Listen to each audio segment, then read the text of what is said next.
Hello everybody, Average Gamer here, and welcome to another episode of Supreme Ruler Tutorial Ultimate. That so came out wrong. Supreme Ruler Ultimate Tutorial. There we go. So in this episode, what we're going to look at is, boom, the Finance tab right here. Big dollar sign, can't miss it. Next one beside the one we did last, which was the State tab. So what's the Finance tab? In my eyes, the Finance tab is one of the more integral or more important tabs of all the tabs possible. One of the reasons why I find it significantly important is due to the fact that it gives you a lot of feedback that you really need, so you know where you're sitting financially. If you don't have money, you can't do anything. And this also gives you situations where you can basically make your people happy. I know who gives a shit about making people happy as long as you have money and you have a country and you're super powerful. Who gives two shits? But if your people are happy, the UN's happy, and the UN gives you money. If everyone in your country loves you, then also at the same time, other countries will approve of you, because even your own people like you, so even they'll be like, well, we do like to go there and on vacation, because tourism is a thing, right?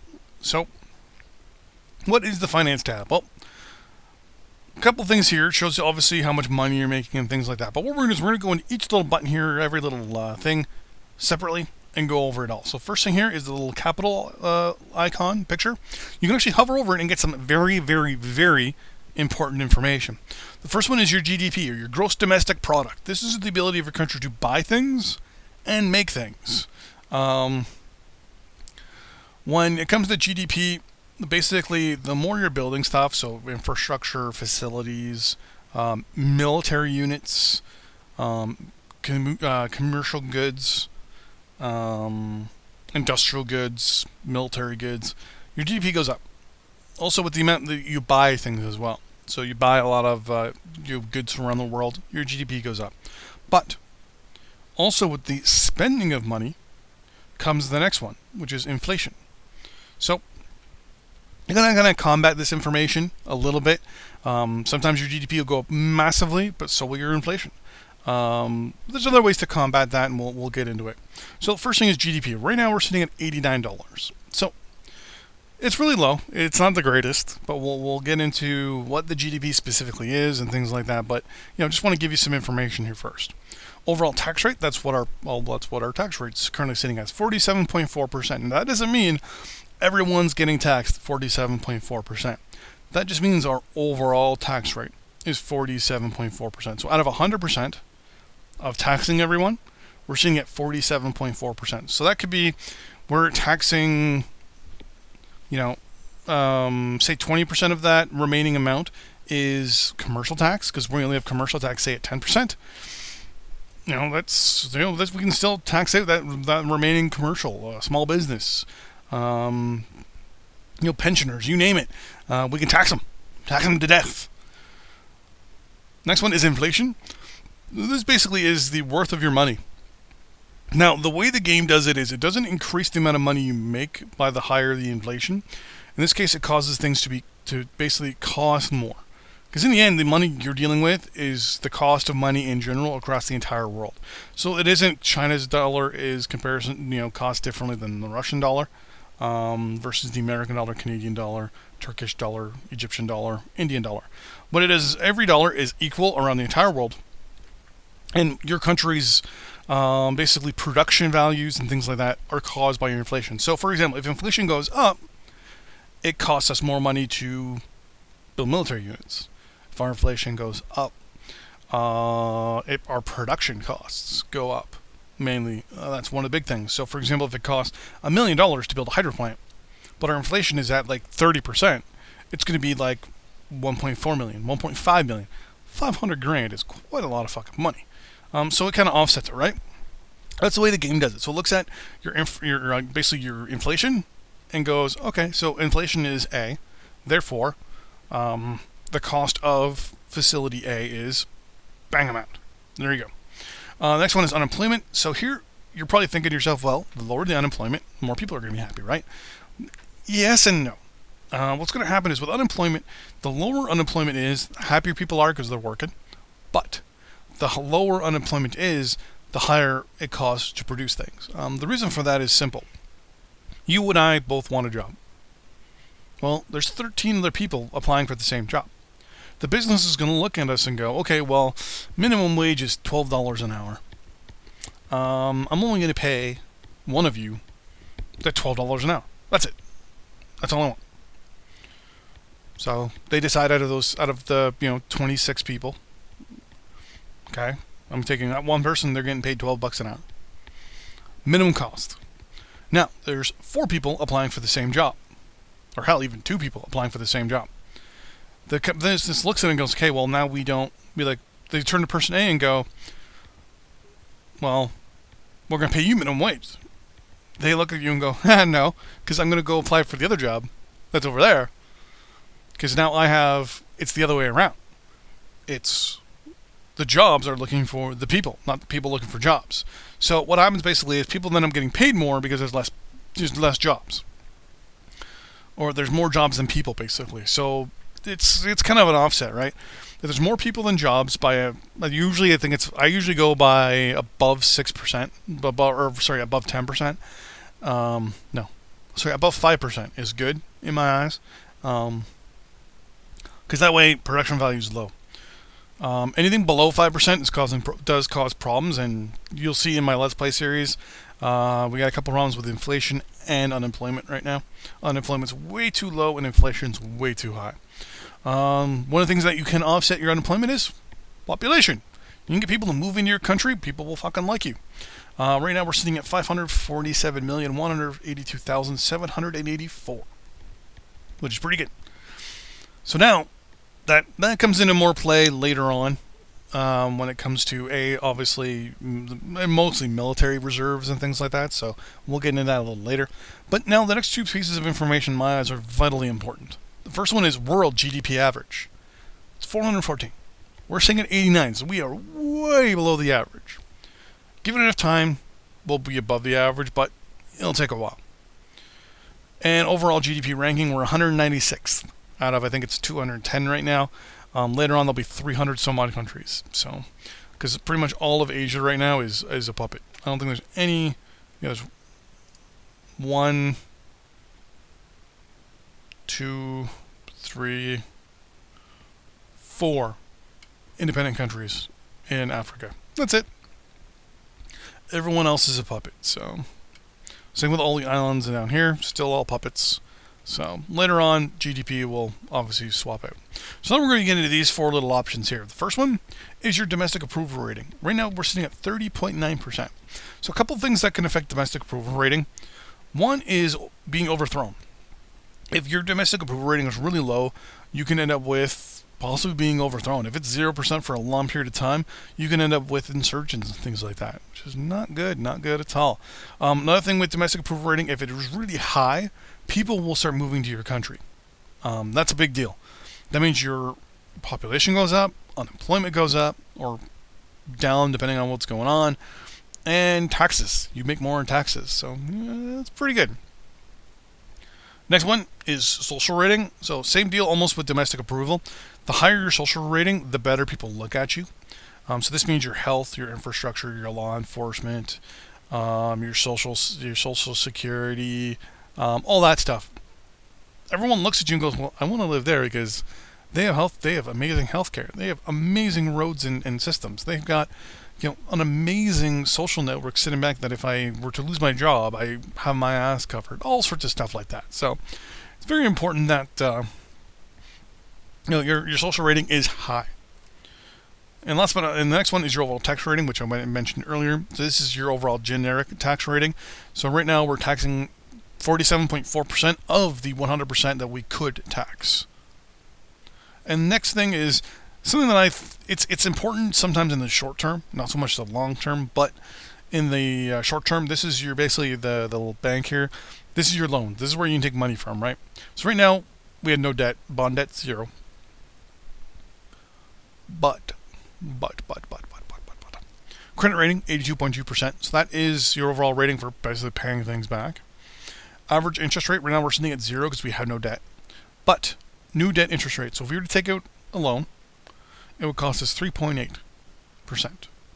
I believe that's daily or monthly. Now, maximum amount per day is the maximum we can take out in one, basically one bond. Right now it's about a quarter of what we have, which is 252 million. Now, if you say below that, it'll say change from previous day. That'll go up or down depending on how we're doing economically.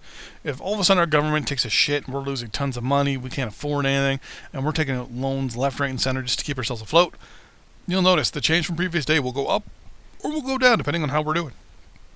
And one thing I will tell you is, in the short term, or even in the, if you have the money, take a loan and repay it. That means you get your credit rating up, but you also can move your interest rate down. So later on, if you need to take out that big bond because you're at war with someone and you're realizing that you're going to run into some money problems, and you realize, you know what, I need to pay these guys so they can fight for me, do it. Especially if you're a small country, do that. Build up your credit rating. So now we're going to get into the stuff down here, which means I'm going to actually move my little thing here to the left temporarily, just so we can see a little bit better. There we go. Okay, so we're going to this information down here. So, first one's your daily incomes. This is how much money you're making daily. So when you hover over either where it says 305 million, the number, or daily income, it'll tell you. Right now, our state has zero income. Our treasury is 192 million, which is your taxes, things like that, and production. So our actual production of natural resources is making us 113 million. That's from mostly local sales. So that's like you build oil, like you mine oil out of the ground in your own country and you sell it internally to your own country. Coal, industrial goods, consumer goods, food, things like that. That's stuff that's produced in your country and then sold in your country for your people.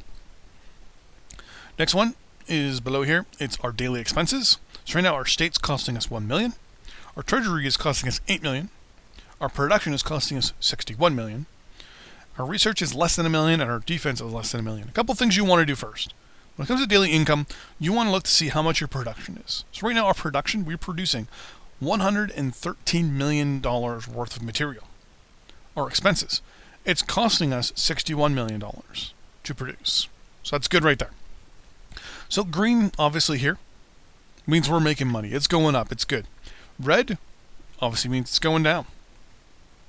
If it's in yellow, that means it's a positive cash flow. If it's red like it is down here, it's a negative cash flow. So when you hover over, I believe it's surplus and debt, you won't get anything because it's basically just the top one minus the bottom one. It gives you your information. Days last trades, if you hover over it, doesn't give you any information. It'll just say how much you spent. In this case, it cost us $2.22 million in trades. It tells you your treasury. So right now we're sitting at $4.9 billion, or $4,920,000,000. That's all it is. This basically just sums up what the tabs do here on the right. So the first thing we're going to go into is your cabinet minister. So as per the other ministers, they've got things they can do for you automatically. With this guy, we'll ignore this. We're just going to go into all the stuff here down here. First thing, this locks out the minister or unlocks the minister to do the abilities of the following. First one is to lock the minister from social spending. So this is where you can spend money on healthcare, infrastructure, law enforcement, all sorts of stuff that better people, basically. The next one is taxation. So this is locking out the minister from changing the tax rate. So we can set the tax rate ourselves and just lock it in. Or the minister, every now and then, depending on what's going on in the economy, will modify and change the tax rate. Next one's lock minister from bonds. So this is the ability to buy bonds, aka take out loans for your country to basically, float yourself. One thing I will tell you is at the beginning of the game, lock the bonds, because what will happen sometimes is the minister will just go on a fucking spending spree if the interest rate's good enough, and will just do everything in their power to buy bonds to better your interest rate, depending on what you tell them. And then, last but not least, lock minister from facility repairs and construction. So, construction is the big deal, because if you tell him not to do anything about construction, he'll build stuff to increase your GDP. So that's something always to watch out for. Usually it's agriculture. And actually this little thing here, so you can click on it. This is your overall spending. So right now, if we were to go max spending for everything would be 541.02 million, or 541 million $20 some odd thousand is how much we would go for max spending. Right now, I think we're at somewhere around there. Tax rating, same thing, up, down. You'll notice that it just gives you a generic, percentage. Overall cabinet priorities. Now, this is where you can tell your cabinet minister, I want you to prioritize specific things depending on what's going on in your country at a specific time.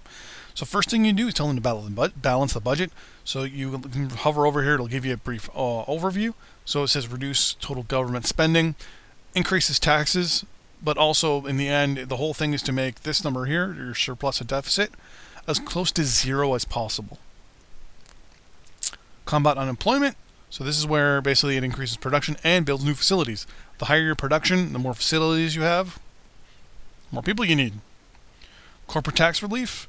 This reduces tax. This basically just reduces taxes for corporates, for corporate companies. Now below it'll give you the benefits and the pros and cons.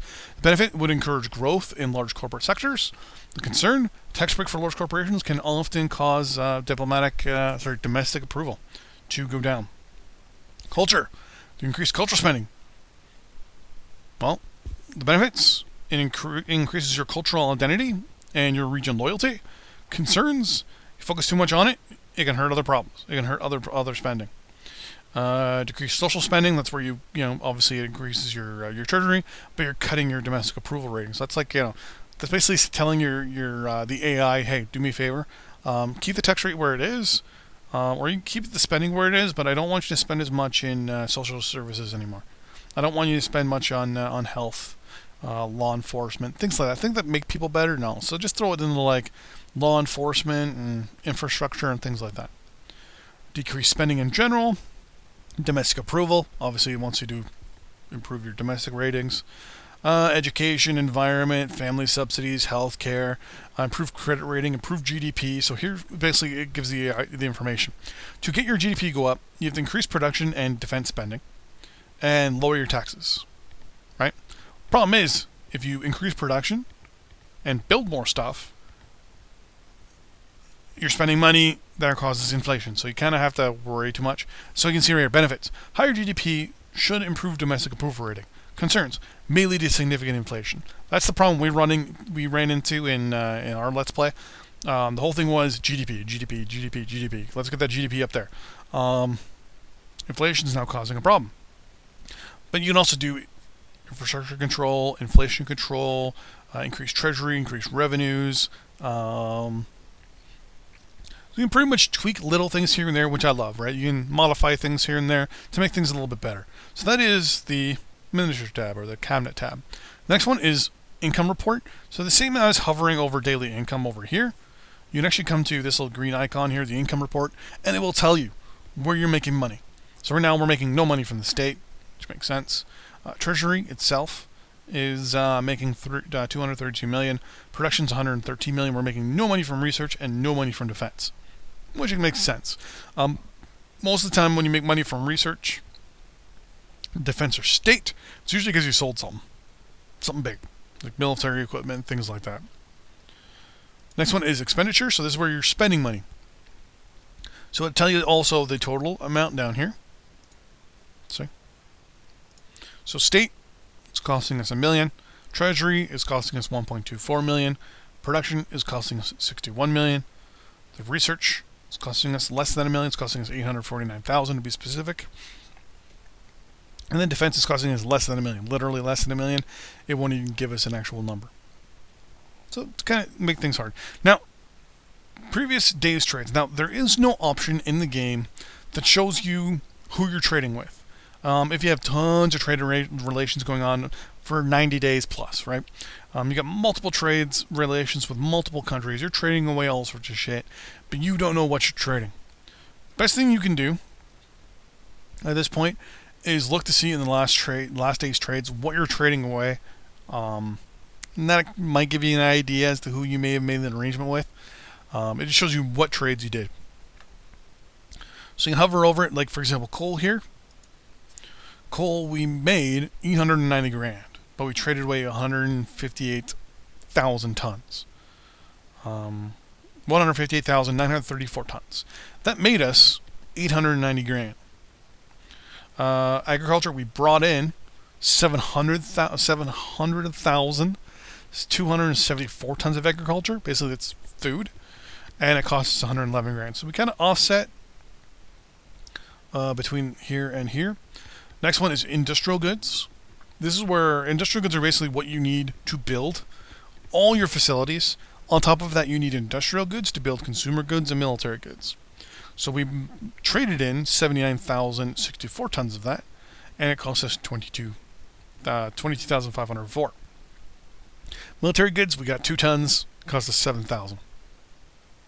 Last but not least, electric power cost us 3.25 million, and we imported 250,000 for. Sorry, I yelled. 250,405 megawatts. That costs us a lot of fucking money. 3.25 million. So you can do one of two things. You can have it set to units or dollars. So here we made money, but here we lost. So kind of sucks, but what can you do, right? Wherever you make money is always in yellow. Whenever you lose money, it's always in red. So next thing we're going to look at is taxation. So as I said earlier, taxation is a generic percentage. So when we looked at our tax rate, when we hovered over here, it says our tax rate is 46.4%. If you hover over income, low income for example, it's sitting at 30.2%. Small businesses, 30.2%. Unemployment tax income is 4.6%. Pension, 4.6%. High income, 30.2%. So you may think, okay, well, everyone's sitting at the same tax percentage. No, they're not. There's a minimum and a maximum tax rate, for example.